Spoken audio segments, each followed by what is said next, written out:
आजकाल ना हे भरपूर जिम मध्ये असंच चालू आहे, जो तो वर्कआउट करतोय आणि आपलं सामान आहे ना तिथेच ठेवतोय. जर त्याने चेस्ट प्रेस केलाय तर बार मध्ये प्लेट तशीच ठेवून जातोय आणि दुसऱ्या वर्कआउटला सुरू करतोय. जर तुम्ही बायसेप मारताय, शोल्डर मारताय, तर तुमचा डंबेल तिथेच खाली ठेवताय, रॉड तिकडे ठेवताय आणि जर तुमच्या चालताना तो रस्त्यात आला रॉड किंवा प्लेट तर तुम्ही त्याला लात मारून पुढे सरकवताय.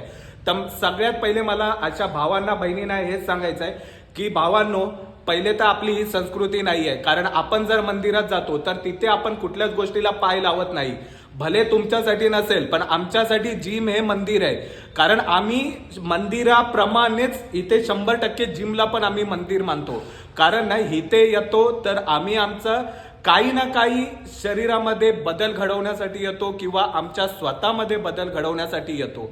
आणि आम्हाला माहित आहे की ज्याप्रमाणे मंदिरात गेल्यावर मनाला शांती भेटते त्याप्रमाणे आम्हाला इथे आल्यावर मनाला शांती भेटते. त्यामुळे हे जिम सुद्धा आम्हाला मंदिरापेक्षा कमी नाही. आणि जर तुम्ही अशा गोष्टी करताय, लातेनी उडवताय किंवा तुमचं रिरॅक करत नाहीये, डंबेल प्लेट जागेवर ठेवत नाहीये, तर बाकी लोकांच्या भावना दुखावतात की माहित नाही पण आमच्या भावना दुखावतात आणि आम्हाला राग येतो या गोष्टीचा. कसं आहे ना, आपल्याला लहानपणापासून एक गोष्ट शिकवली जाते की आपल्याला ज्या गोष्टीमुळे आपला उद्धार होतो ना किंवा आपल्या जीवनात चेंजेस होतात त्या गोष्टीला कधी लात मारायची नसते. मग भले आपण म्हणजे कसं असतं ना, ज्या ताटात खातो त्या ताटात आपल्याला ती सवयच नसते.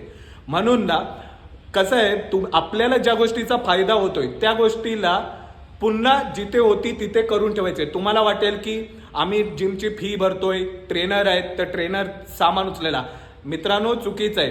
कारण ना ट्रेनर तुमचं सामान उचलायला नाही आहेत, ते त्यांचं काही सपोर्ट द्यायचं असेल ते त्यांचं काम बरोबर करतात. रॅकिंग करणं, डंबेल ठेवणं किंवा प्लेट ठेवणं जर आपण घेतलंय तर आपणच केलं पाहिजे. आणि जर तुम्ही ह्या गोष्टी काही करत असाल ना तर आजपासून ती गोष्ट चुकीची न होता बरोबर कशी करता येईल एवढं लक्षात असू द्या. बाकी मग राहिला विषय तुमचा बॉडी बनण्याचा. तुम्ही जर जिमच्या सामानाचा रिस्पेक्ट केला तर जिमचं सामान तुमचा रिस्पेक्ट करेल आणि त्याचप्रमाणे तुमची बॉडी बनेल.